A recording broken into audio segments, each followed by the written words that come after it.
a pimp. Our pimp. If you guys didn't hear that, that's what he was saying. Racial polarization is cloaked in the guise of racial reconciliation. I got a question for you. What is the only thing worse than an incompetent liberal president? A competent one. Liberal logic can be summed up in this statement by Marion Barry, four-time mayor of D.C., where he said, outside of the killings, Washington has one of the lowest crime rates in the country. Liberal logic, my fellow patriots, is not it is an oxymoron, it is un-American. These people make no sense. The left will tell you that fat meat ain't greasy and cobras make good house pets. Don't believe them. They will tell you that they actually read the legislation and what you read in it is an optical illusion, so don't believe your lying eyes. If you don't know that we're battling for our souls, we are. And the left is going to use their number one weapon.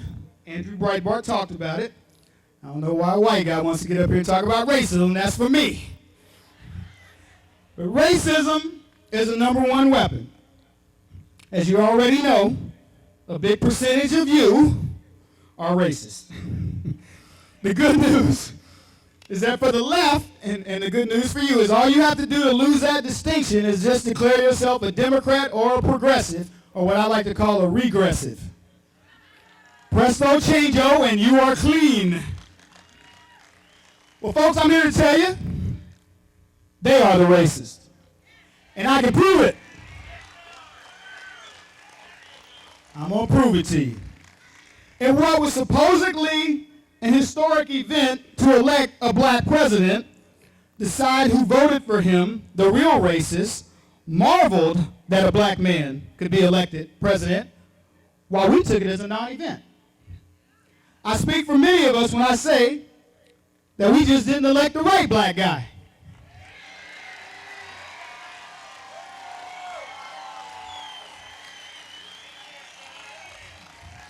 We all knew that America had long been ready to elect a black president. We knew this because we are not racist. So you good folks get called racist, and me, well, I get complimented, and they call me Clarence Thomas. Go ahead, hurt my feelings. The fact is, our problem with Obama is not because he is black. Our problem with Obama is because he spends money like a rich man's mistress.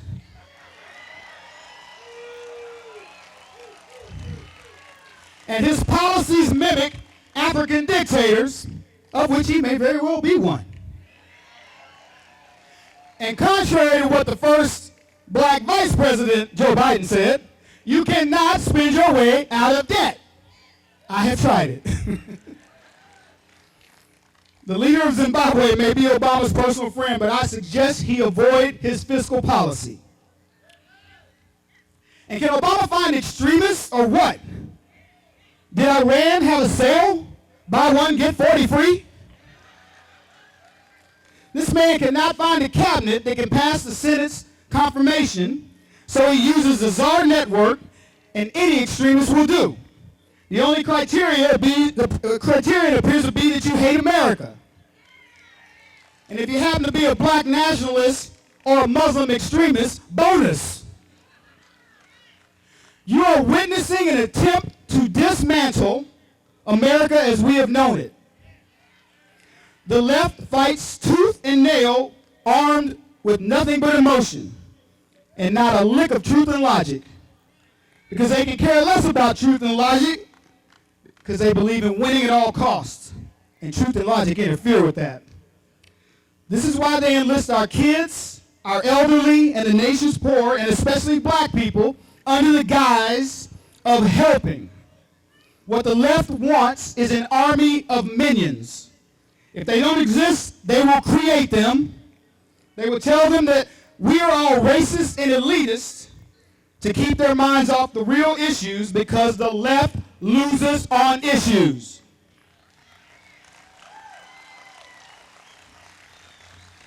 So what do? I have a saying Those who live by the sword get shot by those who don't.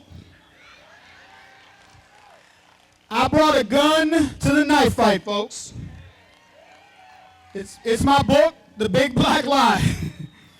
And if you believe in my message, you go to my website and you bring others and you support me and others like me who will gladly speak for you.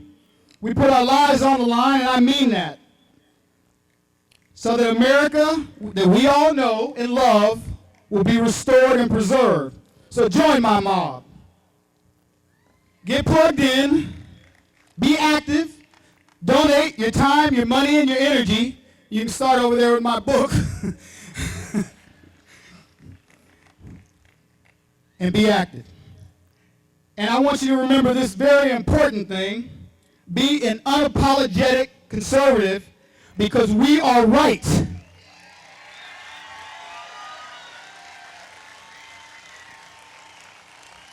Now, another thing. Andrew Breitbart was up here, one of my heroes. I'm glad to be a part of his team. And you guys know Andrew's has taken down Acorn, and there's more to come. So you guys stay tuned to big government, big Hollywood, and anything that's got Breitbart name attached to it.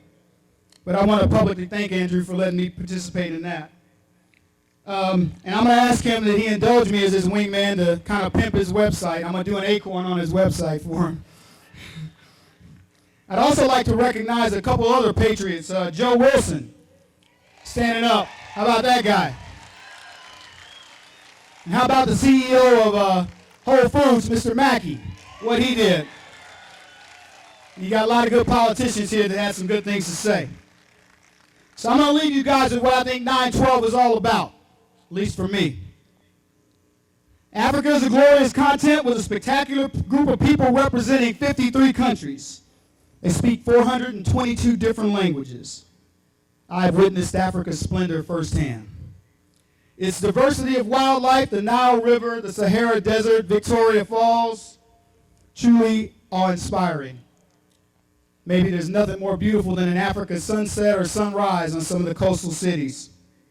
But all that being said, I would not trade 1 acre of America for all that is Africa, because I'm an American. I'm not an African American. Thank you guys very much.